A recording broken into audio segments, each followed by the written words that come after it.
Moving on to the Saturday slate, 3:30 Eastern Time on ABC. One of the more interesting matchups of the week. We got the Georgia Tech Yellow Jackets traveling down to Miami to take on the Canes. We got some opinion in this one, big man. We have a line of -6 at 5 dimes, -5 at UWager. Also on the total, it's 53.5 at UWager and 52.5 at Chris. So different books taking different sides of where they're wanting to take bigger money. How are you looking to bet the Yellow Jackets and Canes on Saturday, big man? Yeah, I think this is a really interesting game. Obviously, you have Miami coming off of the big win. We gave that out on the show last week. They're coming in this game. The good thing is they're at home. I wonder about Georgia Tech's validity. First of all, on the road. In their one road game, it was canceled. In their other neutral site game, they gave up 41 points and lost to Tennessee. So you wonder about the validity of not only them on the road, but defensively. I mean, they faced teams that again aren't very good. North Carolina, Jacksonville State, Pittsburgh, Tennessee. I think it's a little early to say that they're a high-level ACC team. Can they go in and spring an upset here? Yeah, it's a good spot for them, honestly. I mean, they're injured right now, Miami. Amon Richards might not play. Mark Walton's out.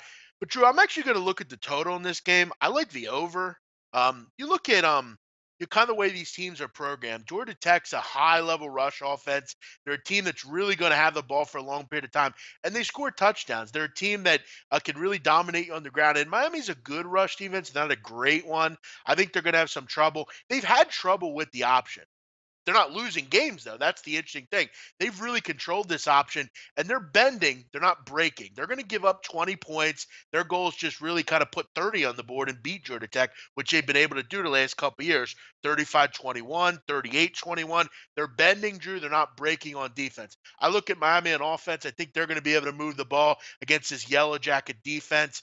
You look at the fact of who they played. They really haven't played a level of offense like Miami. I think Miami can move the ball and put up 30 to 35 points. I think Georgia Tech will get into the 20s. I just think this total is a little bit too low.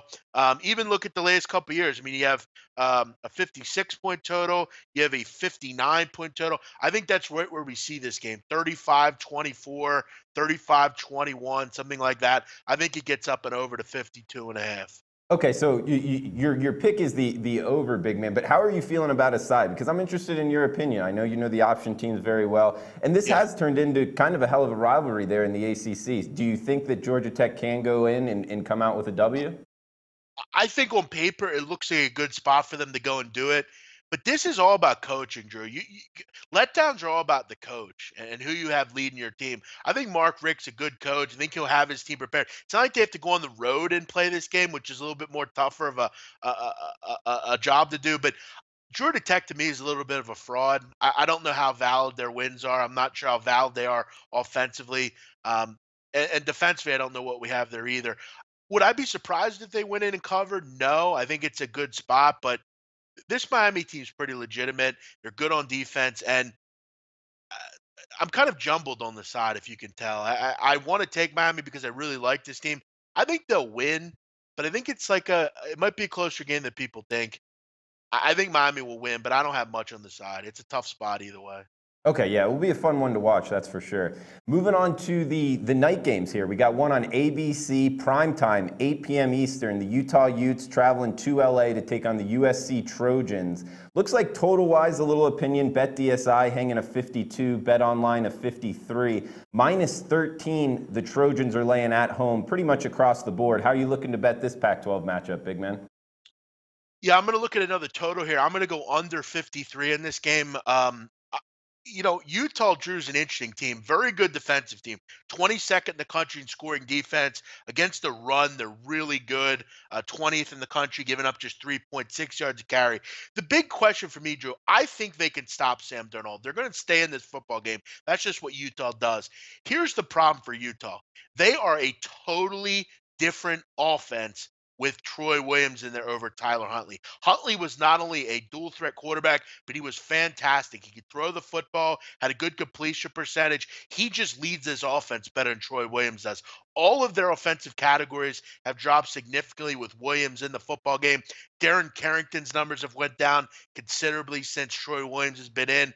And I can't not look at that and be be a little concerned here with Utah and them being able to move the football effectively. They're just not as good as an offense with Huntley in there. They've transformed, and with Carrington there, we're a different offense. Ever since he's been out, if you look at their numbers, they've really tailed off. I don't like Troy Williams. He's a 50% completion percentage kind of passer. I don't trust him to be able to complete passes significantly. Can he run? Sure. But when you key in on that, he's a good quarterback you can really stop. I think their offense will be a little stagnant in this game. And I think defensively they'll come to play. The USC offense is good. I don't think it's great. It struggled at times this year. They struggled to cover last week. They ended up not covering. We saw them against Texas. I think this is a game similar to the game against Texas. I think it'll be a little bit more slowed down.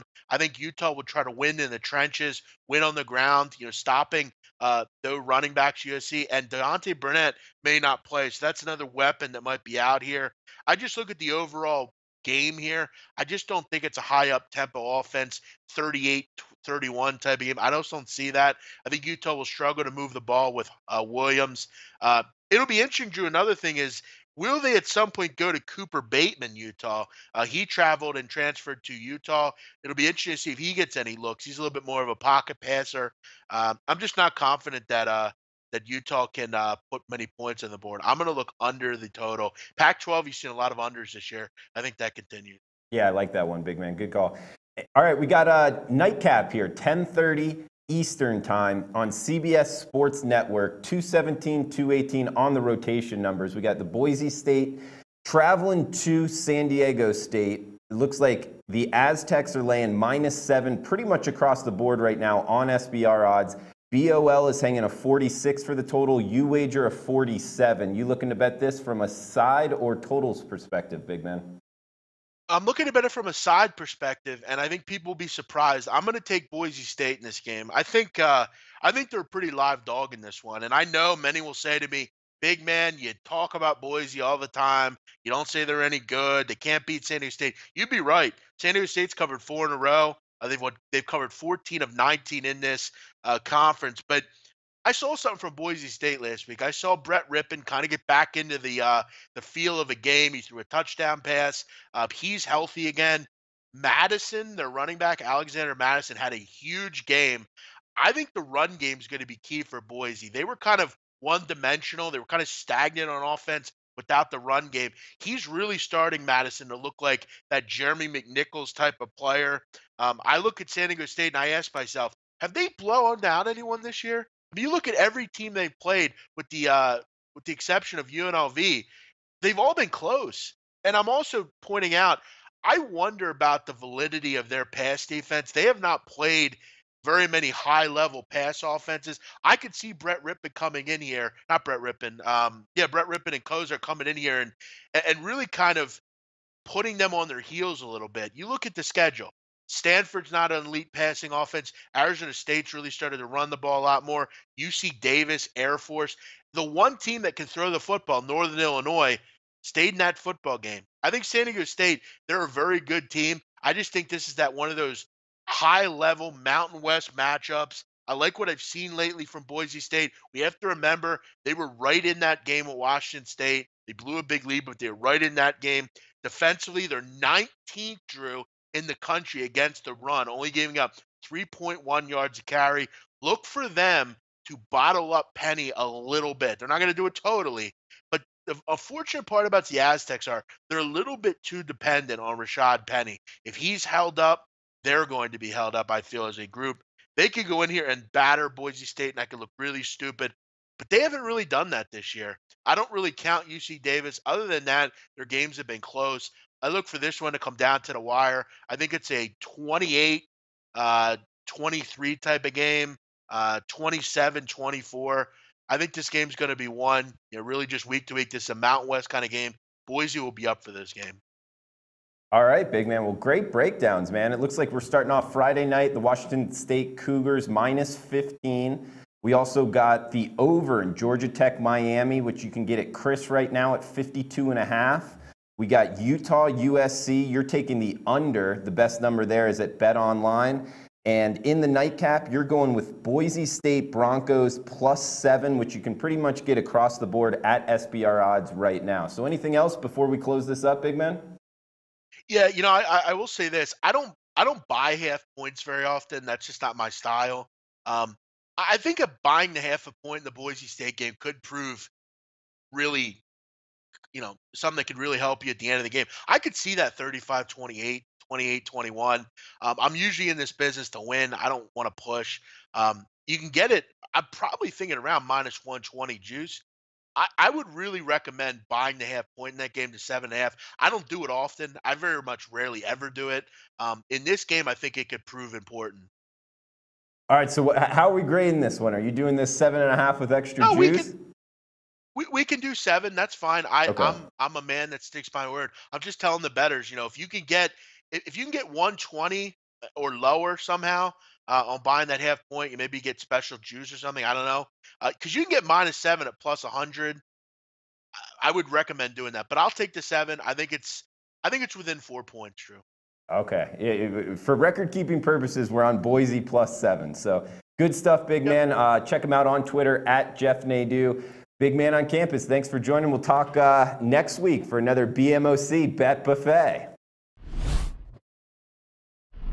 Hey guys, thanks for tuning in to our channel. Now we've put a lot of work into producing all these free videos, so please help us out and keep all our content free for you forever by simply liking, sharing, commenting, and subscribing. Now, not to mention, a visit to our industry-leading website will warm the hearts of all our SBR employees, especially myself. Now, the links are over there to the left, so do check those out. Thanks for watching.